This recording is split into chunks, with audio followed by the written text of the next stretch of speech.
એ વાત તો પ્રસિદ્ધ છે. બધા દેવતાઓ આવ્યા, ગોમાતાએ બધા દેવતાઓને સ્થાન આપ્યું પોતાની અંદર. લક્ષ્મીજી થોડા મોડા પડ્યા.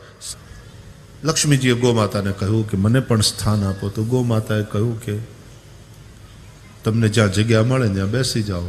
પણ ગોમાતાના શરીરમાં કોઈ અંગમાં ક્યાંય જગ્યા નથી રહી, કારણ કે બધા જ દેવતાઓએ ઓક્યુપાય કરી લીધી હતી. આપણે જેમ કથા મોડા આવીએ ને પછી સોફો ન મળે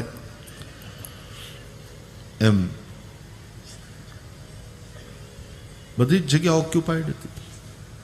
લક્ષ્મીજીને ન મળી બોલો જગ્યા.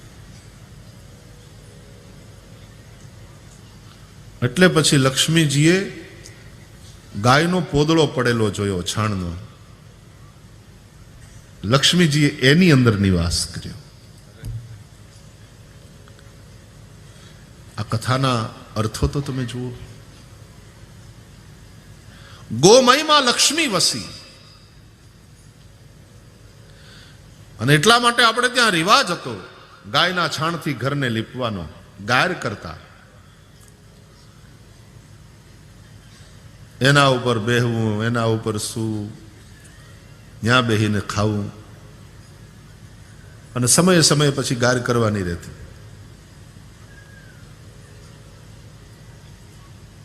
ત્યાં સુધી માણસ લપસતો નહીં. ફર્શ એવી હતી ને.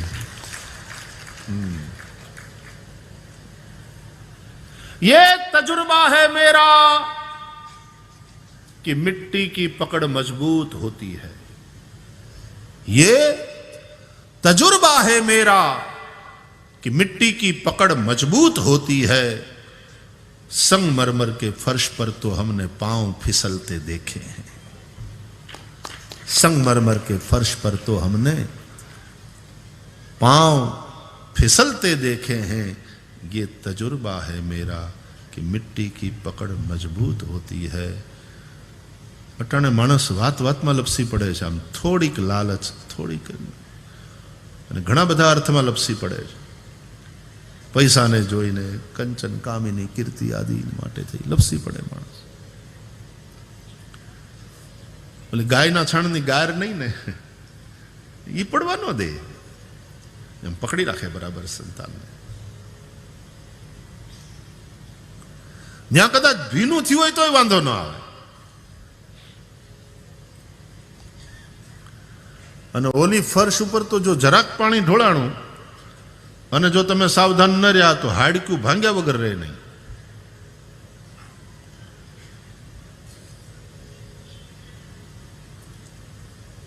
ગોમયમાં લક્ષ્મી છે.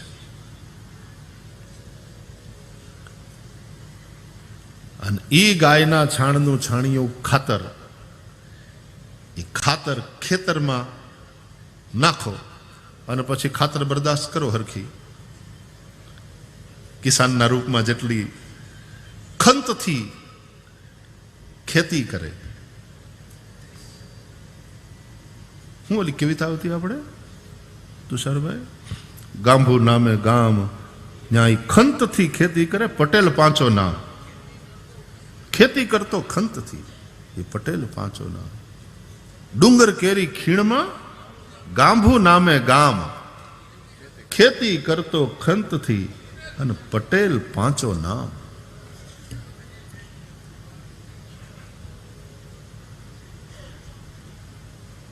આવી કવિતાઓ આવતી ત્યાં સુધી બરાબર હતું ને. હવે ગામડામાં આવે ને શહેરના છોકરાઓ, તો બાપા પરાણે લઈ આવ્યા હતા ઓલા છોકરાને. તો એમાં ગામડામાં ગાય બાંધી હતી ને, જવા દો.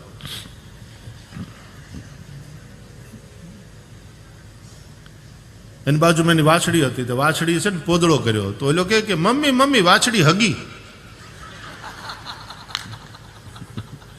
વાછડીએ છી કર્યું. એને હું કહેવાય, એને આખી જાત આખી બિચારી ડિસ્કનેક્ટ થઈ ગઈ છે. આપણને ક્યારેક દયા આવે. કેટલું ગુમાવી રહી છે આ નવી પેઢી,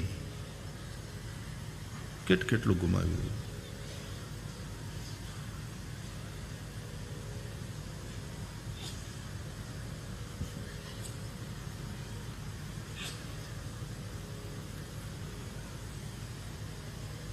ગિલ્લી દંડાની એને ખબર જ નથી, ઓળ કોળામણી હું એને ખબર જ નથી.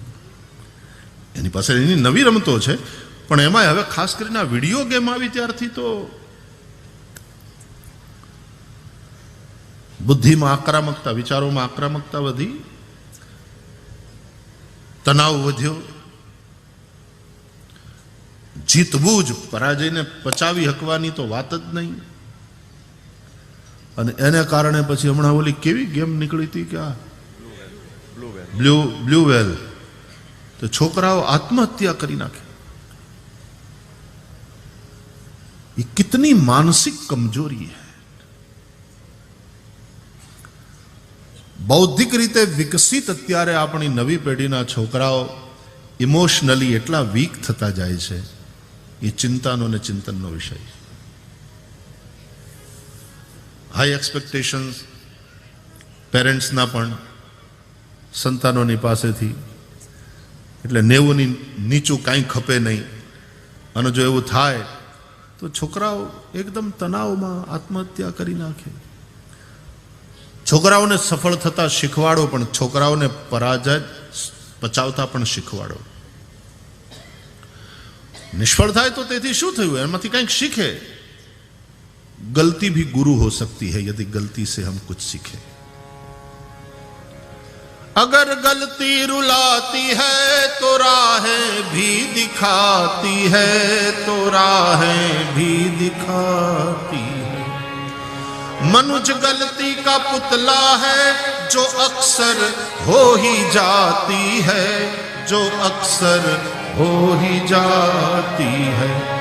लेकिन जो कर ले ठीक गलती को, जो कर ले ठीक गलती को, उसे इंसान कहते हैं. किसी के काम जो आए उसे इंसान कहते हैं. पराया दर्द अपनाए उसे इंसान कहते हैं.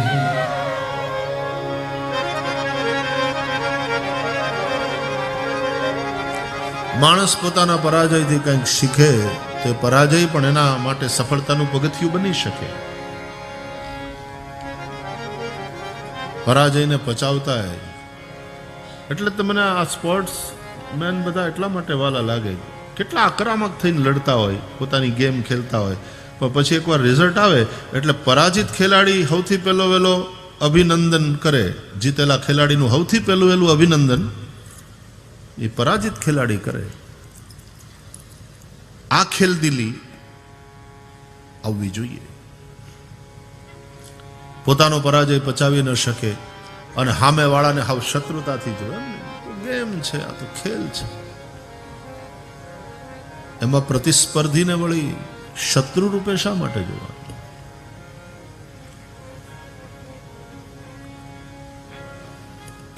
ઇમોશનલી વીક થતા જાય છે. આપણે ખબર નહીં, બૌદ્ધિક વિકાસ ઉપર જ એટલું બધું ધ્યાન આપ્યું, એટલું બધું જોર આપ્યું. દિલ અને દિમાગનો સમ્યક વિકાસ થવો જોઈએ અને સંતુલિત વિકાસ થવો જોઈએ.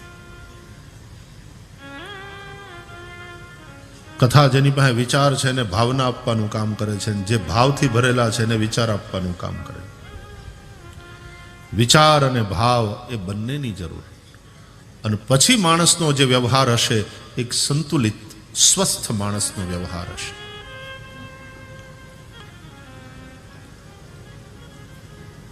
ગોમયમાં લક્ષ્મી છાણિયું ખાતર હોય, ખેતરમાં ખંતથી ખેતી કરે અને પછી જે અનાજ પાકે, કોઠીએ જાર ભરાય, લક્ષ્મી આવે.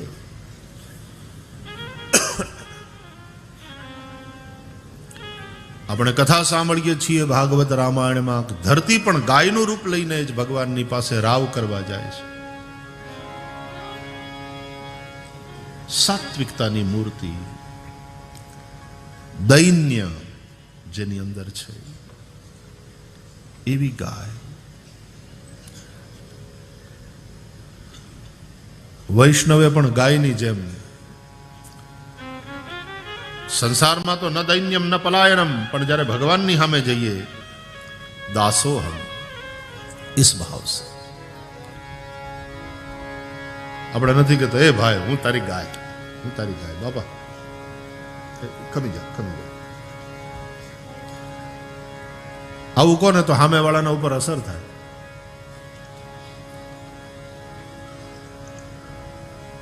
જગજીત સિંહની એનો સ્વર, એનું ગળું, એની ઘણી બધી પ્રસ્તુતિઓ, એમાં એક આ ભજન પણ એમના કંઠે બહુ સરસ લાગતું. गोपाल मैं तुम्हारी खोई हुई गैया हूं, भटक गई हूं इस भवाटवी में, मुझे रास्ता नहीं सूझ रहा है, मैं खो गई हूं, तुम ही मुझे ढूंढो, मुझ तक तुम पहुंचो, तुम ढूंढो मुझे गोपाल, मैं खोई गैया तेरी. ढूंढो मुझे गोपाल, मैं खोई गैया तेरी.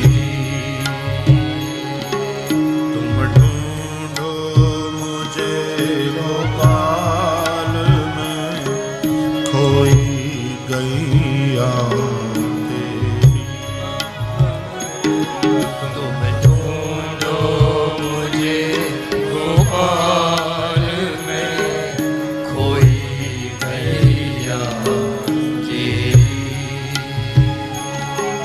सुध लो मोरी गोपाल, मैं खोई गैया तेरी. सुध लो मोरी गोपाल, मैं खोई गैया तेरी. तुम ढूंढो मुझे गोपाल, मैं खोई गैया तेरी. तुम ढूंढो मुझे गोपाल, मैं खोई गैया तेरी. શ્રીમદ ભાગવતના પુરંજનોપાખ્યાનમાં પણ આ જ ભાવ છે.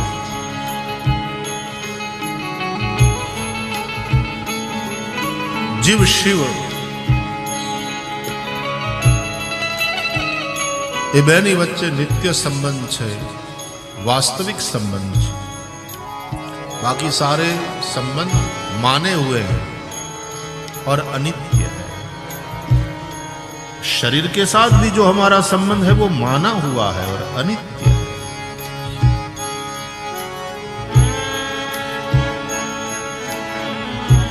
जीव વિખૂટો પડે છે ભગવાનથી અને સંસારમાં ફસાય છે. એ જો ગાયની જેમ પરમાર્થી બનીને જીવે, ગાયની જેમ દીન થઈને જીવે, ગાયની અંદર જેમ બધા દેવતાઓ છે એમ બધા દૈવી ગુણોને આત્મસાત કરીને રહે,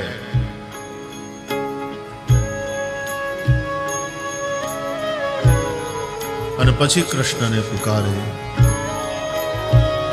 मैं कैसे तुम तक पहुंचूं, मैं इस संसार की भवाटवी में भटक गई, तुम मुझे ढूंढो, तुम मुझे खोजो, मुझ तक पहुंचो. पांच तरह से की जाए, पांच तत्व की पांच विकार से हाई जाए, पांच तत्व की बरबस भटकी दूर कहीं मैं चैन न पाऊं अब के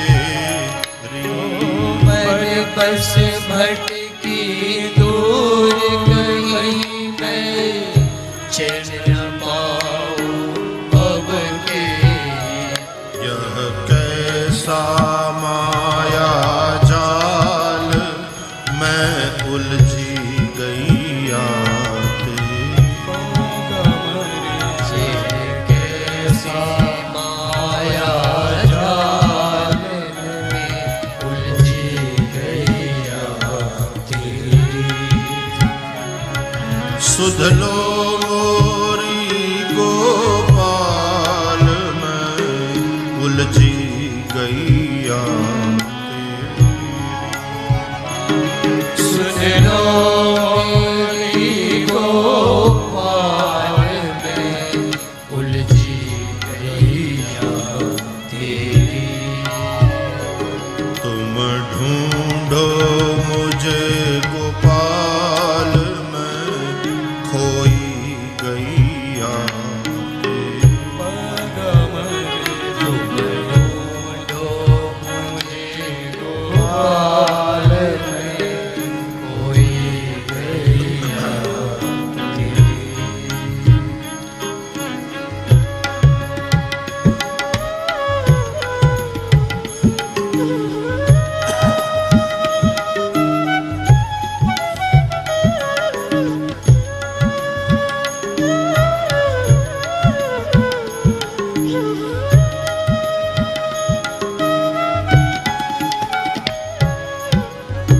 जमुना तटना नंदन वटना गोपी ग्वाल कोई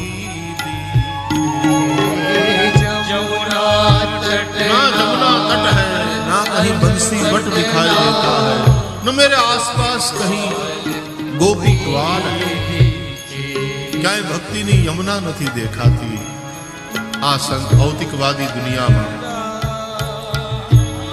કાંઈ નંદનવટ નથી એવું ઠરીને ઠામ ખાવાનું કોઈ ઠેકાણું નથી કોઈ ગોપી ગ્વાલ કૃષ્ણ પ્રેમથી ભરેલા આસપાસ માણસો નથી કુસુમલતાના તરુ છટાના પાખ પખેરું કોઈ ना कुसुम लता है ना तरुओं की छटा है न कहीं पांख पखेरु अब सांझ भई गोपाल